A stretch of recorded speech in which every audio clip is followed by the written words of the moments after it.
There's a sparkle in your eyes.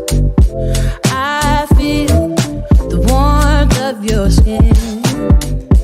Just the touch of your hand makes me do the. And it's a smile on your face. And as time goes by, I know I'm in a better place. I'm in a better place.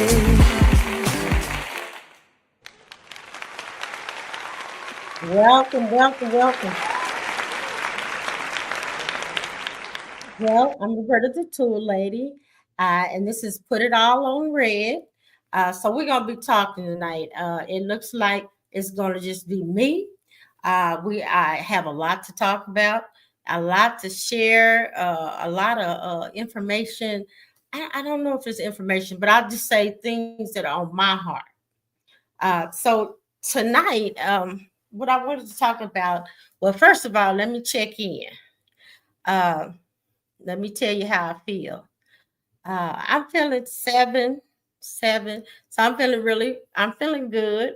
My birthday is coming up. This is my birthday episode. I'm by myself.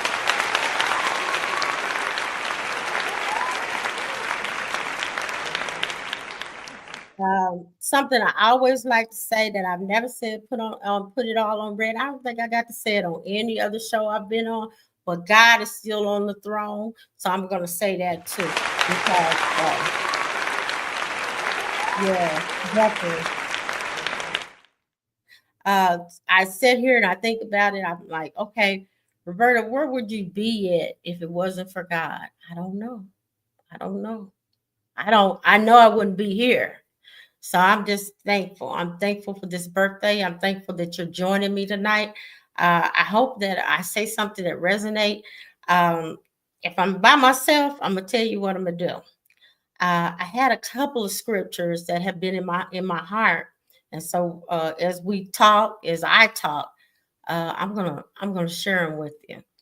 Um, well, then, like I said, I'm on seven, so I'm not feeling bad. I'm not feeling just too good either, but I'm a little bit over the bad, so I'll say that, and I'm thankful about that.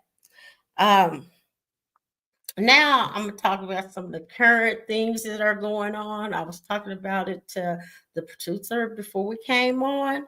Um, I am just really concerned about what some of the things that I'm seeing all of my life. If you've watched me on here, or Taboo Chronicles, or Put It All on the Table, whichever you've seen me on, or if even you watch some of my reels, you know that I am a person that have served people. I've always served people. I went to school to serve people. I got my undergraduate in biblical studies to pray for people, right? And to serve them. That's what I did. It was counseling in biblical studies. Um, and I always wanted to help people. That was always something that's always been on my heart. So I have a big heart for people and things and how things are. And also, if you've heard me talk before, I'm a big empath as well. So what an empath is, it means that when other people are going through things, sometimes I feel it. And I won't even say sometimes, a lot of times I feel that burden as well. So it is not may not be happening to me, but if I'm close or if I can feel it, because it's actually a feeling I get, and I get really saddened by it. So saying that, I'm gonna go on into what's going on now. As you see, it's the signs of the time, right? You remember Prince said, "Oh wow, things are going on. There's wars. There's talk of wars. There's families killing each other. There's children killing their parents. And then now, we really have some situations that are really concerning because here it is we're in a shutdown, a government shutdown, and they're saying they're not going to be able to pay. They're not going to be able to do the food stamps. And I have I spoke to a friend the other day, and she was saying if you got a food stamp card, you don't need to save anything. So I just want to get that out because she does contract with that agency, because that card is going to be frozen. So if you've been saving your food stamps because you've been hearing about this, and they're not going to have any food stamps next month, and you're saying, well, let me save, don't save. Go ahead and spend your food stamps. Now, if you are, say, hey, Roberta, I don't get food stamps. You know what? I don't either. But what I'm going to say about that is we're going to be affected too. You can't fool yourself and think that a group of people certain can happen to them and we don't get a recourse in the other group. Okay. And I say that to say because we're all interconnected. So even if we're eating and someone else isn't eating, that's going to affect us. Why? Possibly crime, because you can't starve people and think they're not going to do something irrational. If you're hungry, you're gonna do something irrational. You're gonna go and take. Of course, we just seen the reels where the young ladies are saying, if I don't get my food stamps, I'm going to take. I'm going to the store and I'm going to take, and I'm going to walk out just as if I did.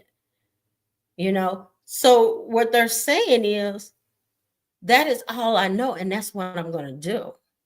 You're not going to starve me and my child or my children, and which is, I mean, really rightfully the truth, because you can't expect something else to happen. We're going to have a recourse, and that's concerning to me because I'm not going to lie.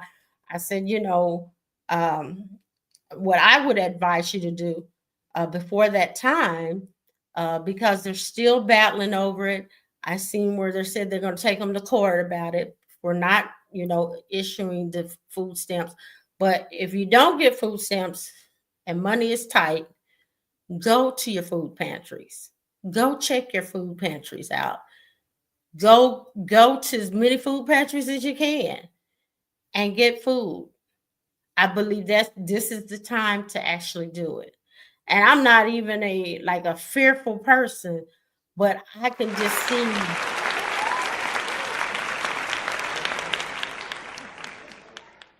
see how a domino effect can happen. And certainly, I wouldn't want to be at the grocery store once all these things are happening. I'm going to say that. And then also with the resources, say, the first hadn't came yet, but by the time the fifth or 10th, if you've got a 500,000 people, say in Oklahoma, who get food stamps and aren't getting it, how much of the resources do you think are going to last? So we got to be realistic. So if you're struggling, you might want to go ahead and hit up as uh, many of those food pantries as you can. You know, I would do it this week. Things that are non-perishable, beans, some of the necessity things that are not perishable, beans and rice and macaroni, stuff like that, that you can make some type of meal for your family. Because man, I know everybody's struggling. I know that most of the people in the government were fired.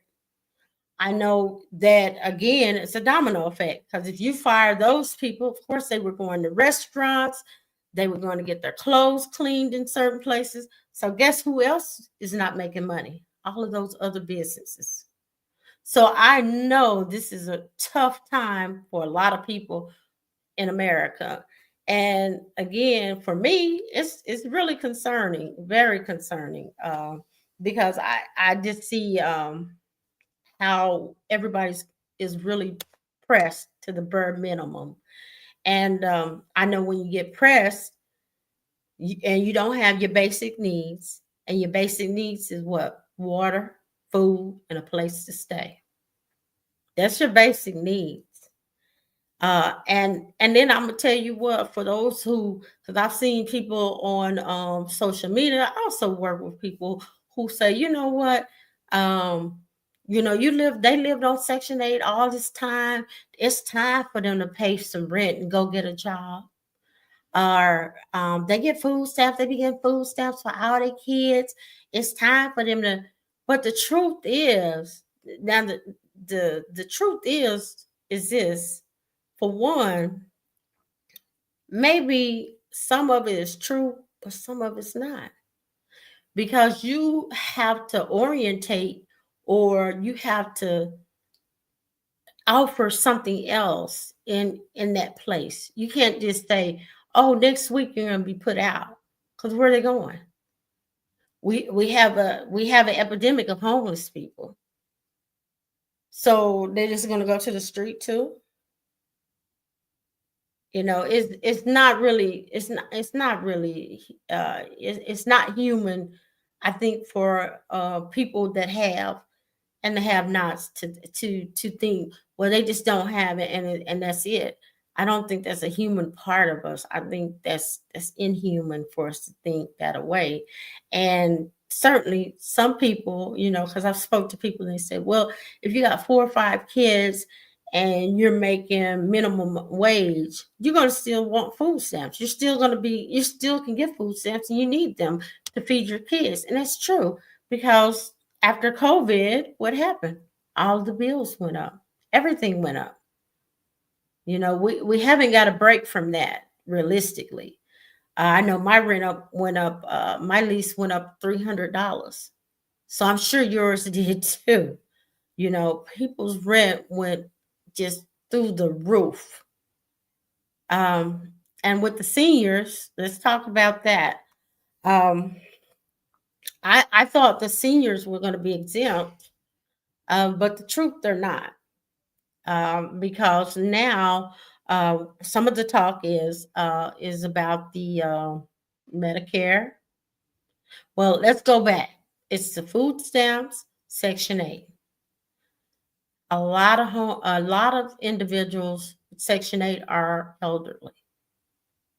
And I witnessed one 67 years old who had got it put out of her property, her Section 8 property. I mean, it's really sad. It's troubling to me. And I'm gonna tell you what else is troubling to me.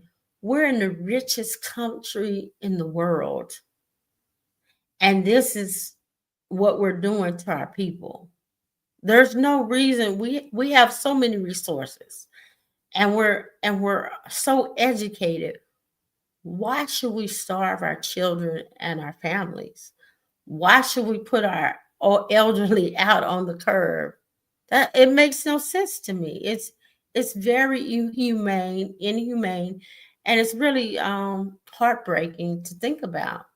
Um, so that's some things that I have thought about. Um, and what I'm going to say with that, I'm going to go ahead and go back. I know that as a human, I know a lot of things, because with me, I know a lot of things. I may make choices. Sometimes they're good, sometimes they're bad. I got to be honest, because I'm human. So my choices, my thoughts are not always 100%. And if you're honest, nobody's is.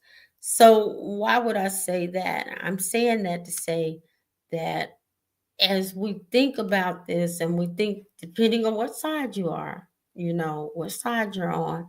Some people are like I said, some people are like, oh, it's time, they're getting all these benefits, blah, blah, blah. And then the other group is like, oh, but I work every day, I do this and this and this.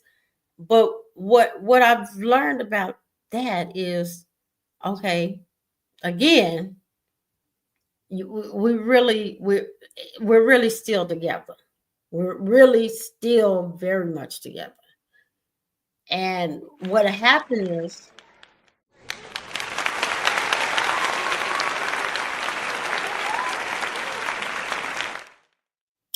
that one, like I said, when one falls, there's gonna be some backlash on the other.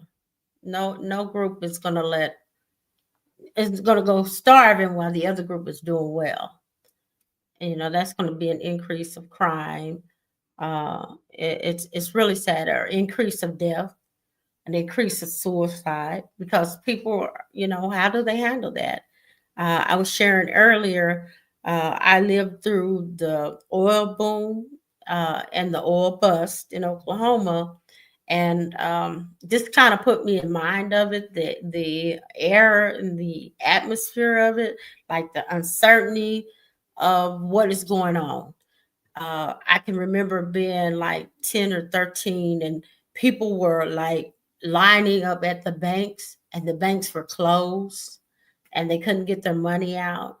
I can remember like hearing people talk or looking in the newspaper and seeing where people have just committed suicide, drove themselves to the funeral home, committed suicide because their money was gone. This is the same pressure that they're putting on all these people. I mean, it's unbelievable. Because you're talking about taking their home, taking where they stay, a safe place to stay, a basic need, and then taking their food for them and their children. It's mind boggling. Um, so that's just a little bit of where my mind has been with this. I've been really like, oh wow, I've seen people with multiple children being put out their Section 8 homes, people who are 67 getting put out. And I know, of course, there is because they've been in those places a long time, but still, like I said, you have to do some type of bridging. I mean, where are they going to go? Where are their skills at? If you didn't teach them anything in that time, they don't have anywhere to go. What are they going to do? They're going to go and be homeless. And then now it's okay for the police to arrest the homeless. It's hard. It's hard to think where are we going with this. It's very troubling. But what I would say is, again, if you have food stamps on that card, go spend them. That's the first thing I'm going to say. And if you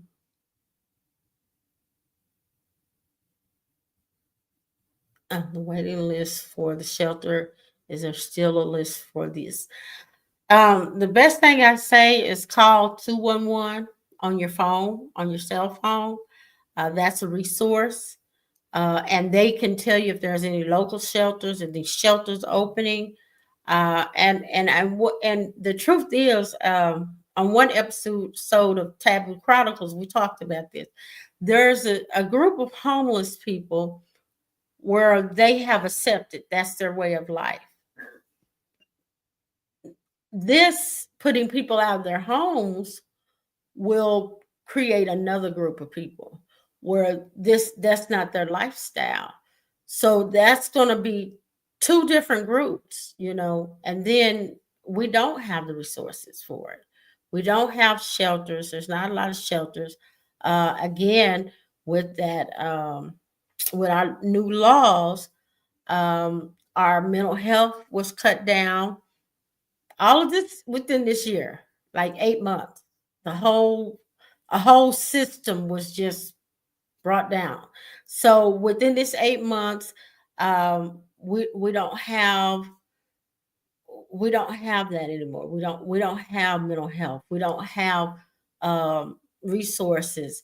What I understand is that there are grants that they are coming out with, and I do know because I'm in Texas, so I do know if you have a child, they are making it easier for you to go back to work because they are giving you child care. So the trick will be is if you find where's a job, because if they laid off all these federal employees, which is over 500,000 people, where are these jobs going to be? That's going to make the job market very tough because here you got all these federal workers that don't have jobs, all the other people that don't have jobs. So I don't know what kind of outgame this is. But what I will say again, if you have food stamps, I'm say I can't say it enough. If you do have them on your card, go ahead and spend them. Get rid of that. If you tight on money, figure out your pantries and start hitting them up now. Hitting them up now so you can have non-perishable items, so you won't have be worried about, well, I need this, I need that.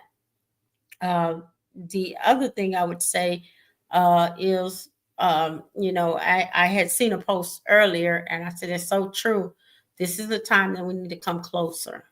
We need to come closer to each other, because again, we need each other.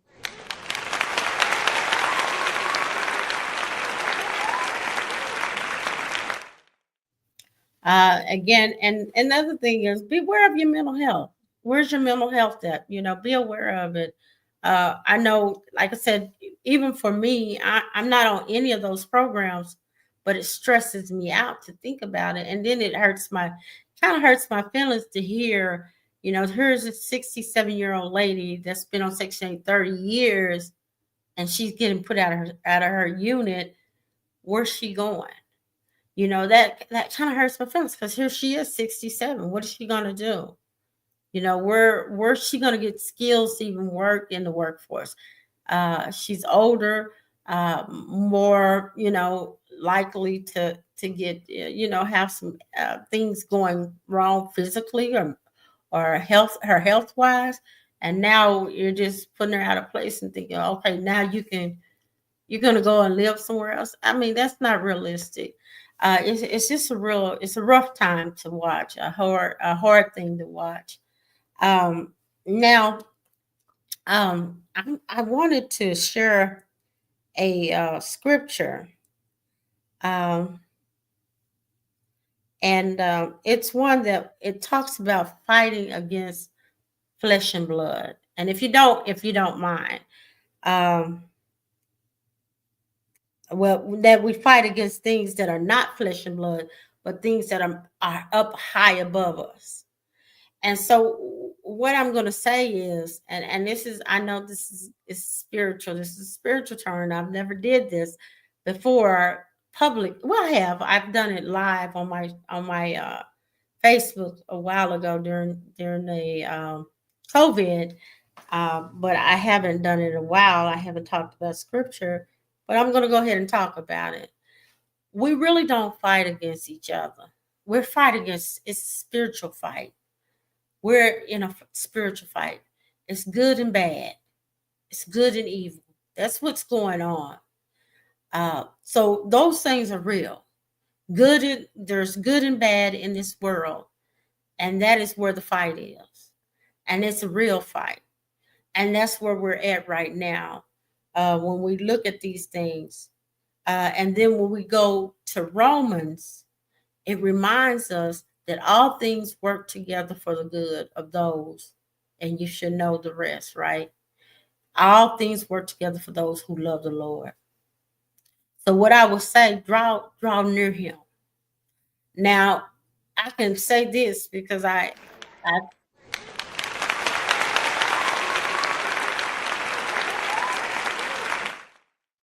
because I've studied the word. So I do know that he said all these things are going to happen. In Matthew, he said all of these things are going to come.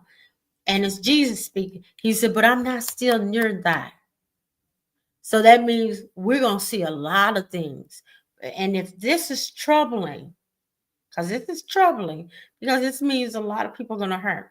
When I hear, there's not going to be any food, when I hear that school lunch programs are going to be shut off, when I hear that education is going to be shut off for special needs children, I hear people getting abused. I hear people possibly dying because they have before. Before we had these things, people would abuse different groups, which were children and the elderly. Those are our two groups who are open to being abused. And if they don't have resources, I was saying earlier, when I first started, and I don't want to say when, but when I first started, I was able to get you off the streets. I was able to get you housing, and I was able to get you food, and I was able to get you what we call a utility check. And I was able to do that, all of that in 30 days. None of those resources are here now. None.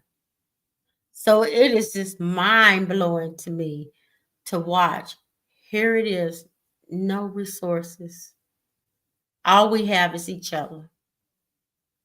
That's all we have right now. And I think we ought to be mindful of that. To think of what we have. We have each other now. Now the other thing is, I wanted to talk about, and I had a guest that was going to come talk with me.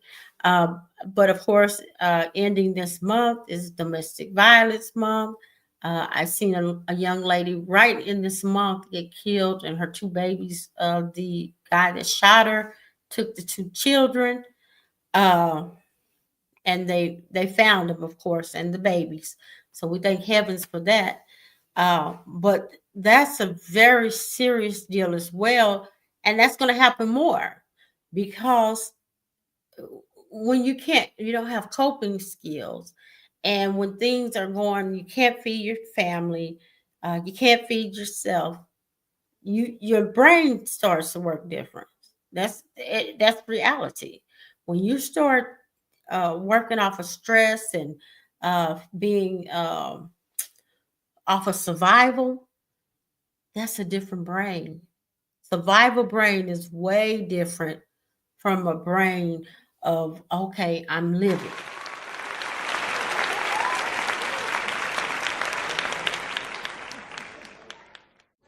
So be aware of that. Be aware of that for yourself. Be aware of that for family members. Again, we need to pull into each other. We've been we worked solo, and we've been solo for a while, but we need to go back to a time where we can work together. We find resources,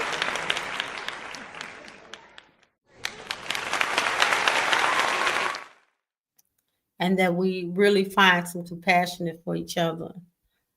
Because again, you would be foolish to think that these things that are going on in our society will not affect you. That's not true.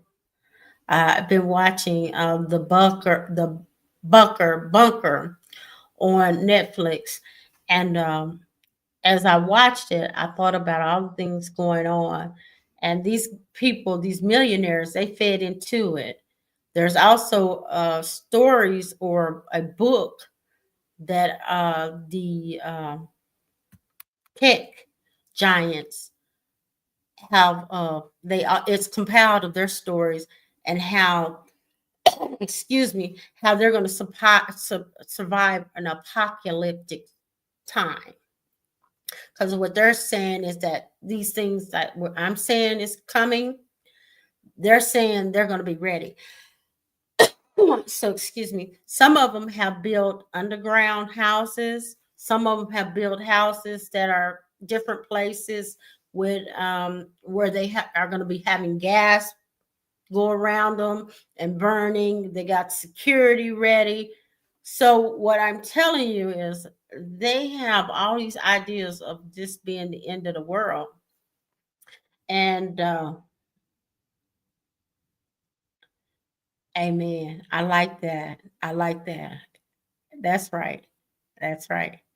Because, he said, brothers and sisters of Christ are going to stand together. Because I do believe, like I said, when I first started, God is still on the throne.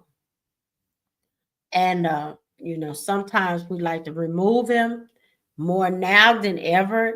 He's been removed, and they play games with the other guy. If you notice on the videos, they always have him somewhere being silly.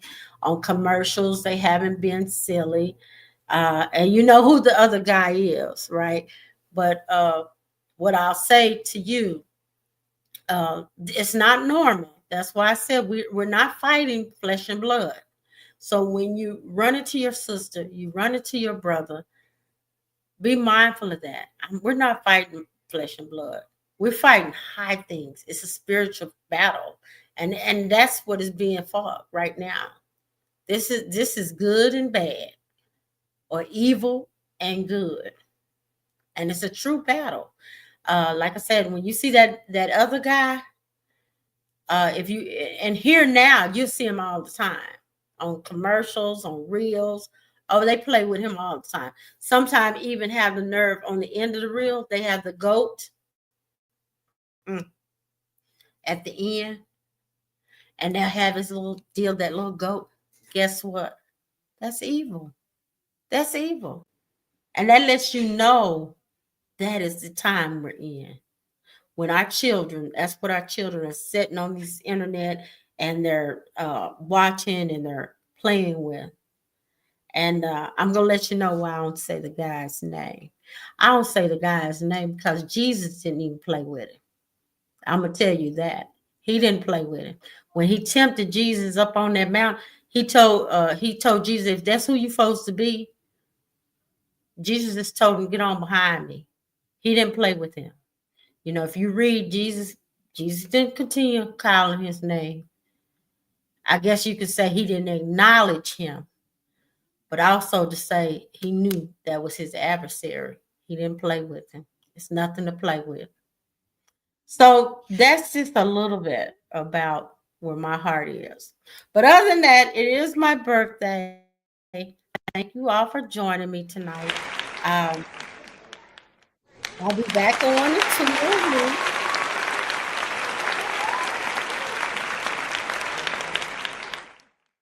Before then, be safe, be mindful of the climate and what's going on, and try to have a heart. Try to have a heart for understanding others, and most of all, be safe. Love you again. And also subscribe to my YouTube channel. I still ain't got no subscribers over there, but subscribe. And last but least, remember my favorite, God is still on the throne. He's still in control. Know that. Thank you. Love.